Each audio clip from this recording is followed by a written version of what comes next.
अस्सलाम वालेकुम नाज़रीन, मैं आपका बहुत बहुत शुक्रगुज़ार हूँ कि आपने मेरी इस वीडियो को देखने के लिए वक्त निकाला। तो आज हम बात करने जा रहे हैं पाकिस्तान और इंग्लैंड का जो आखिरी ये तो फैसलाकुन मैच था कोलावी स्टेडियम में, उसके हवाले से बात करने जा रहे हैं कि पाकिस्तान की उसमें कारकर्दगी कैसी रही है। तो उसके हवाले से डिटेल वीडियो आज आपको मैं डिटेल वीडियो में यानी कि डिटेल में आज बात करेंगे, ठीक है। तो पहले तो जब पाकिस्तान ने बॉलिंग स्टार्ट की तो पाकिस्तान ने बॉलिंग में बहुत ही नाकिस कारकर्दगी का पाकिस्तान ने मुजाहिरा किया।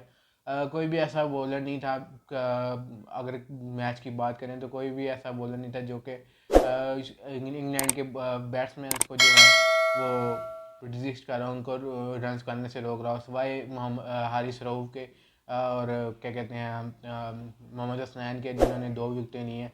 वो भी उनकी जो है तुक्के से 2 विकेटें हो गई हैं। एक विकेट उन्होंने अपने मेहनत से लिया और दूसरी विकेट तो उनको तो तुक्के से मिल गई थी। और अगर बात करें तो बाकी कोई भी ऐसा जो है खिलाड़ी नहीं नज़र आया जिसने रन रोकने की कोशिश की हो। आपने वसीम जूनियर की कारकर्दगी कल बताई देखी है, जैसे कि यानी कि उन्होंने जैसे मैच खेला है वसीम जूनियर ने, तो उनकी कारकर्दगी बहुत ही नाकिस थी। और कोई भी ना खिलाड़ी ऐसा नज़र नहीं आया था जिन्होंने अगर इंग्लैंड के जो है वो बैट्समैन को रोकने की कोशिश की हो। जैसा कि अगर हम मैच की बात करें तो मैच में एक बहुत से गलतियां जो हैं वो पाकिस्तानी बॉलर्स ने की हैं। जैसे आप वसीम जूनियर के देख लिया, उन्होंने एक बहुत ही आसान कैच छोड़ा जो कि उनके बिल्कुल हाथ में आ रहा था वो, और उन्होंने अपने हाथ से उस कैच को छोड़ दिया। और उसके अलावा से बात करें तो बाबर आजम जो टीम के कप्तान है, वो मुझे समझ नहीं आ रही कि कल इनके परसों वाले मैच में कहाँ था उनका जहन, और क्या वो सोच रहे थे जिसकी वजह से उनसे 2 आसान तरीन कैच जो हैं वो ड्रॉप हो गए। वो कैच तो मेरे ख्याल से मेरे जैसा कोई बंदा होता उस जगह पे मौजूद, तो वो कैच कर लेता जो उनके हाथ से निकल गया। इतना आसान कैच उन्होंने तो वो ये कैच छोड़कर इंडिया के अर्शदीप सिंह की याद दिला दी, जिस तरह उन पर इतना क्रिटिसिज्म हुआ था इंडिया में। तो ये तो फिर क्रिटिसिज्म से बच गए हैं बाबर आजम, जो इन्होंने दो कैच आसान कैच जो इनके हाथ में आते आते इन्होंने छोड़ दिए। तो बहुत ही मैं कहता हूँ कि अफसोसनाक कारकर्दगी का मुजाहरा किया गया। और इंग्लैंड ने इतना धोया पाकिस्तान को, इतना धोया पाकिस्तान को कि मैं कहता हूँ पाकिस्तान की टीम को कि जितना धोया जा सकता था, फिर भी 20 ओवर में कितना धोया जा सकता था, कि उन्होंने 209 रन बना दिए और यानी कि 210 का टारगेट दिया और 3 विकेट्स उनकी गिरी थी। और यहाँ पे पाकिस्तान की टीम का क्या हाल हुआ, उन्होंने तो पाकिस्तान की बॉलर्स को भी यानी कि पाकिस्तान की बैट्समैन की भी धुरकत बना दी। मैं कहता हूँ उन्होंने 142 रन पे पूरी यानी कि 8 विकेट्स जो हैं वो उड़ा दी, और यानी कि इतना प्रेशर उन्होंने डाला कि कोई भी क्रीज पर खड़ा ही नहीं हो सका शान मसूद के अलावा। उनकी जो कारकर्दगी है वो मैं आपको बताता हूँ। शान मसूद ने यानी कि 43 बॉलें खेली हैं और 56 रन बनाए हैं, यानी कि इतना ही बॉल खेल के भी इतने कम रन बनाना मेरे नहीं ख्याल से ये कोई T20 क्रिकेट की कोई अच्छी कारकर्दगी है। इसके अलावा अगर हम खुशदिल शाह की बात करें तो उन्होंने 25 बॉलें खेल के सिर्फ 27 रन बनाए। इफ्तिखार अहमद ने थोड़ी सी कारकर्दगी दिखाने की कोशिश की थी, लेकिन फिर भी जब एंड पे यानी कि जब वो उनका आउट हुए हैं तो उनकी जो मजबूरी तौर पर जो कारकर्दगी थी वो 16 बॉलों पर उन्होंने 19 रन बनाए। अगर अगर हम बात करें इंग्लैंड की बैटिंग की तो साल्ट जो है वो कल भी उनका बल्ला चलता नज़र आ, यानी कि संडे वाले मैच में भी उनका बल्ला चलता हुआ नज़र आ रहा था, लेकिन फिर भी वो बड़े ही ना कहते हैं एक बाय चांस जो है वो आउट हो गए हैं। जैसे शादाब ने गुड गुड फील्डिंग करके जो उन्हें रन आउट किया था, उसकी वजह से जो है वो आउट हो गए। नहीं तो मुझे ऐसा लग रहा था कि सॉल्ट कल भी पाकिस्तानी बॉलर्स की इतनी दुर्गत बनाएंगे कि पाकिस्तान को ये मैच याद रहेगा। और फिर डेविड मिलान की बात करें तो उन्होंने 78 रन बनाए 47 बॉल्स पर। हैरी ब्रोक की बात करें तो 46 रन बनाए 29 बॉल्स पर। बैन डकेट की बात करें तो उन्होंने 30 रन बनाए इन उन 19 बॉल्स पर।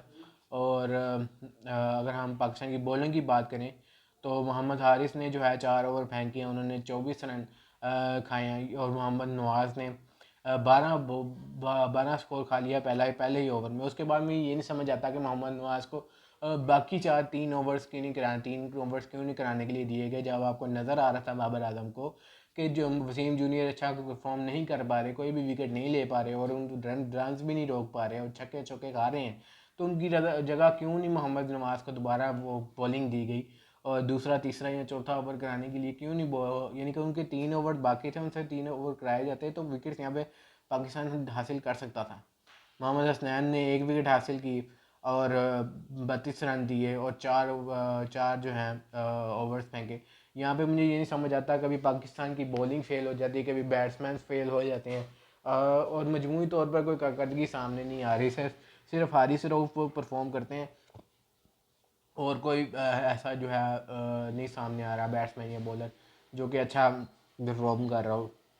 रिजवान का कल आपने यानी कि संडे वाले मैच में आपने चेक किया कि उन्होंने क्या अपनी कारकर्दगी दिखी थी। वो तो पहली बॉल पे यानी कि एक स्कोर बनाकर आउट हो गए थे और उसके बाद अगर बात करें तो बाबर आजम 4 रन बनाकर आउट हो गए। तो ये मेरे ख्याल से बहुत ही अफसोसनाक कारकर्दगी है। बाबर आजम ने जिस तरह मैच में कैचेस छोड़े हैं कप्तान होने की हैसियत से, वो मैं कहता हूँ पाकिस्तान के लिए बहुत एक बड़ा सेटबैक था और पाकिस्तान की हार में ये जो है बहुत बड़ा इसका किरदार था। आसिफ अली की बात करें जो इन्हें ये कहा कहते हैं जी हमें remember the name, remember the name, यानी कि मेरा नाम याद रखा जाए। तो मुझे ये नहीं समझ आता कि उनका किस वजह से नाम याद रखा जाए, क्या ऐसी कारकर्दगी है उनकी जिसकी वजह से उनका नाम याद रखा जाए। मिडल ऑर्डर बिल्कुल नाकाम हो चुका है। हम इफ्तिखार अहमद की बात करें, आसिफ अली की बात करें, खुशदिल शाह की बात करें, तो ये मुकम्मल तौर पर नाकाम तरीन खिलाड़ी पाकिस्तान के जो हैं खिलाड़ी माने जाते हैं। इफ्तिखार अहमद थोड़ा सा परफॉर्म कर रहे हैं, वो भी बॉलिंग में अच्छा परफॉर्म कर रहे हैं, बैटिंग में उनकी कोई कारकर्दगी नज़र नहीं आ रही। अब अगर हम मजमूई तौर पर पाकिस्तान के मिडल ऑर्डर की बात करें तो जो उनकी कारकर्दगी है उस पर नज़र डालें तो आसिफ अली ने 4 मैचेस खेले हैं इस सीरीज़ के, 25 बॉलों का सामना किया और क्या कहते हैं मजमूई तौर पर उनका जो सीरीज़ में पूरा उनका जो कारकर्दगी है वो उन्होंने 34 रन बनाए हैं पूरे पूरे सीरीज़ में। और हैदर अली की बात करें तो उन्होंने 5 मैचेस खेले हैं और 38 बॉलों का सामना किया और 36 रन बनाए हैं। और अगर हम बात करें इफ्तिखार अहमद की तो उन्होंने 7 मैचेस खेले हैं, 75 बॉलों का सामना किया है और 99 रन बनाए हैं। उसके अलावा खुशदिल शाह की बात करें तो उन्होंने 56 बॉल यानी 56 बॉल्स खेली हैं, 5 मैच इन्होंने खेले हैं और इन्होंने सिर्फ 56 बॉल्स का सामना करते हुए 63 रन बनाए हैं।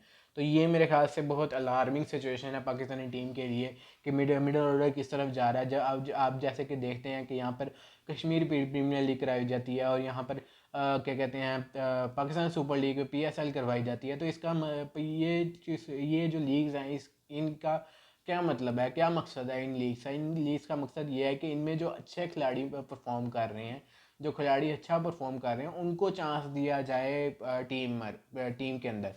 मुझे ये नहीं समझ आता वही लकीर के फ़कीर वही खिलाड़ी क्यों ऐड करी जाते हैं, वही जो मनपसंद खिलाड़ी हैं उनको रगड़ी जाते हैं, वो परफॉर्म कर रहे हैं या नहीं कर रहे, लेकिन हमने उनको ही खिलाना है चाहे जो मर्ज़ी हो जाए। और जैसे कि आपने देखा कि कल रमीज़ राजा भी किस तरह से पाकिस्तानी टीम को डिफेंड कर रहे थे कि पाकिस्तान की टीम की बहुत अच्छी कारकर्दगी है। पर स्टेडियम में बैठे जो उन्होंने वीडियो बनाई थी वो आप देख सकते हैं, पाकिस्तान क्रिकेट बोर्ड के जो चैनल यूट्यूब चैनल पे आप देख सकते हैं।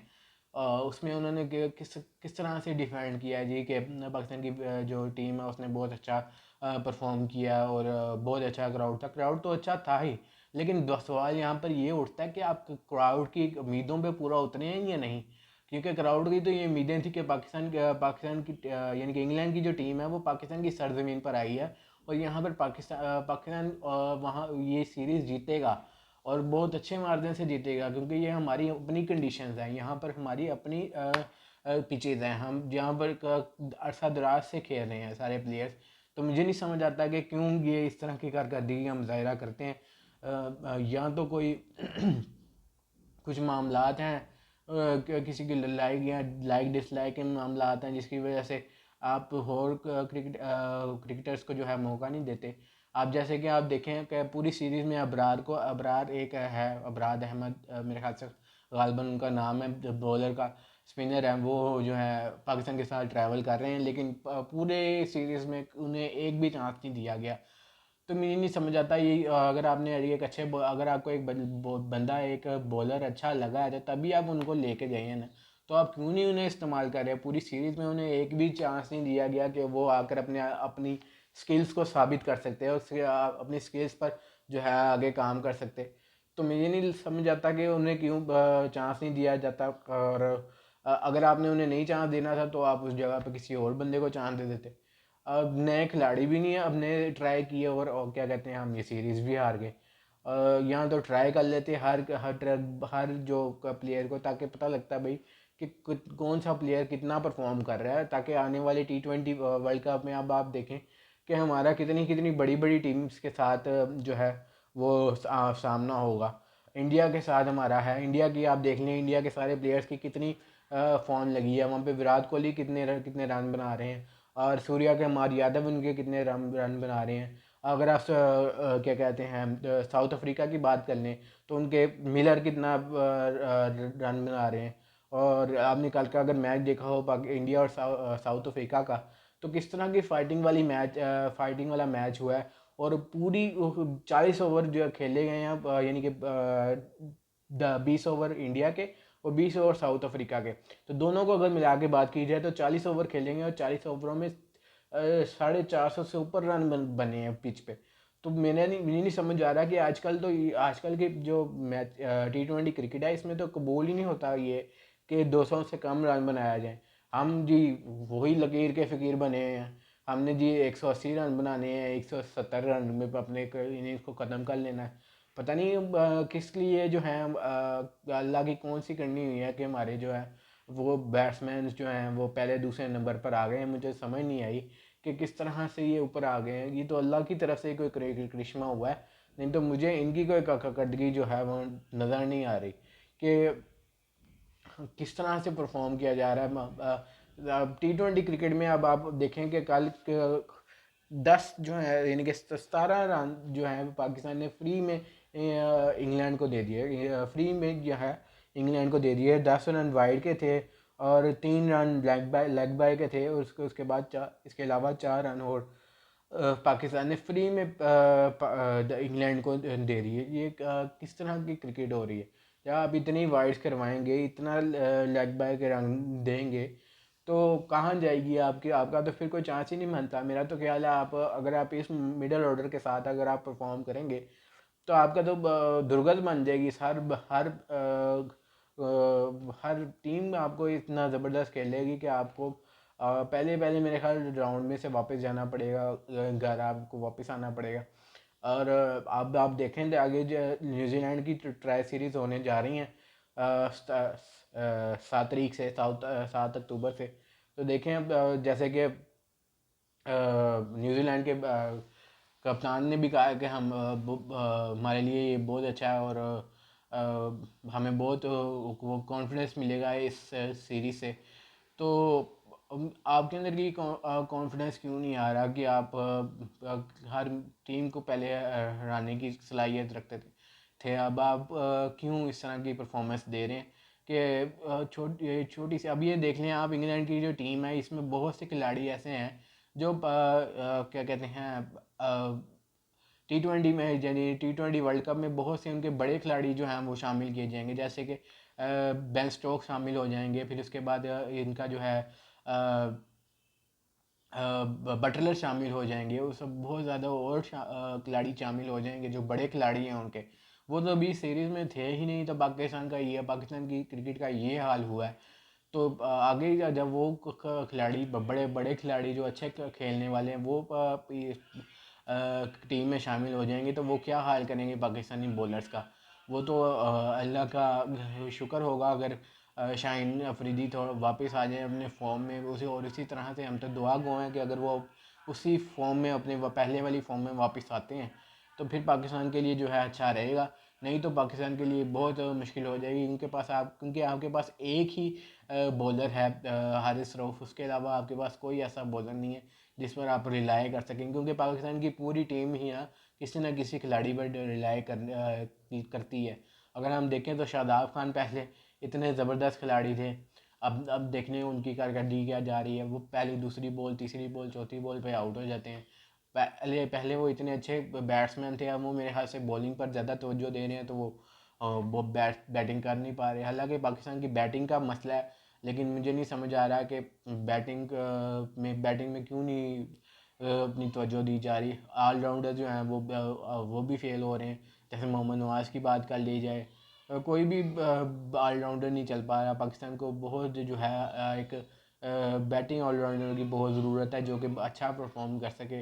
ये जो हामिद जमाल आमिर जमाल वगैरह जो क्रिकेटर हैं, ये तो मेरे ख्याल से बहुत पाकिस्तान को मायूस कन कारकर्दगी फ्राहम कर रहे हैं। ये तो बिल्कुल भी सलाहियत नहीं रखते कि ऑलराउंडर की हैसियत से इनको टीम में रखा जाए। और इसके अलावा अगर हम बात करें तो वसीम जूनियर की अगर हम बात करें कल, तो उनकी कारकर्दगी ये रही है कि उन्होंने कोई भी विकेट जो है वो हासिल करने की कोशिश नहीं की। अगर हम वसीम जूनियर की बात करें तो उन्होंने 61 रन खाए हैं और चार ओवर फेंके हैं सिर्फ। 61 रन, अगर आप T20 क्रिकेट में इतने ज़्यादा रन खाएंगे और सिर्फ 4 ओवर, यानी कि 4 ओवर उन्होंने अपने कराए हैं, तो उसके उन्होंने 61 रन खाए हैं और ज़रा भी वो कम बैक करने की हिम्मत उनकी रही नहीं है। पाकिस्तान की बॉलर जो हैं, एक दो छक्के खाने के बाद इस तरह बुकला जाते हैं कि वो फिर आगे जो बॉल्स कराते हैं उनमें छक्के चौके खाई जाते हैं।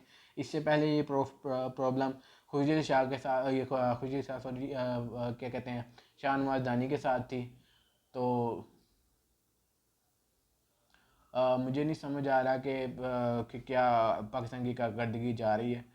तो मेरे ख्याल से ज़रूर पाकिस्तान को अपनी इस कारकर्दगी की तरफ तवज्जो देनी चाहिए। और इंग्लैंड को बहुत बहुत मुबारक हो कि इंग्लैंड ने पाकिस्तान के ख़िलाफ़ ये मैच जीत लिया है। तो पाकिस्तान को ज़रूर अपनी तरफ तवज्जो देनी चाहिए। मेरे ख्याल से बाबर आजम को भी ये पैगाम जाना चाहिए कि कोई ना कोई ये पाकिस्तान का बड़ा खिलाड़ी या कोई पुराना खिलाड़ी जो सीनियर्स खिलाड़ी हैं, वो उनको पैगाम देना चाहिए कि अपनी मर्ज़ी करें। अगर आपको कोई रोक रहा है आपकी सिलेक्शन से, यानी कि आपको जो खिलाड़ी पसंद है आप वो रखें, किसी के दबदबे में ना आए और खुल के जो है खेलें। कोई ऐसा मसला नहीं है, आप बहुत बड़े खिलाड़ी हैं, लेकिन अगर आपके ऊपर कोई प्रेशर है तो उसे रिलीज़ करें और जो है अच्छे तरीके से परफॉर्म करें और खुल कर खेलें, कोई टेंशन ना लें और अपनी फॉर्म को वापस लाने की कोशिश करें। तो बस यही है मेरा एक पैगाम था, और बहुत बहुत शुक्रिया कि आपने मेरी इस वीडियो को देखने के लिए वक्त निकाला। अल्लाह मियाँ आपको अपने ज़मान में रखिए, अल्लाह पाक आपके ऊपर अपनी रहमतें बरकतें बरसाए। आपका बहुत बहुत शुक्रिया कि आपने मेरी इस वीडियो को देखा। अगर आप मेरे चैनल पर न्यू हैं तो मेरे चैनल को सब्सक्राइब कर लीजिए और बेल आइकन को प्रेस कर दीजिए ताकि मेरी आने वाली वीडियोज़ आपको वक्त पर मिल सकें। अस्सलाम वालेकुम।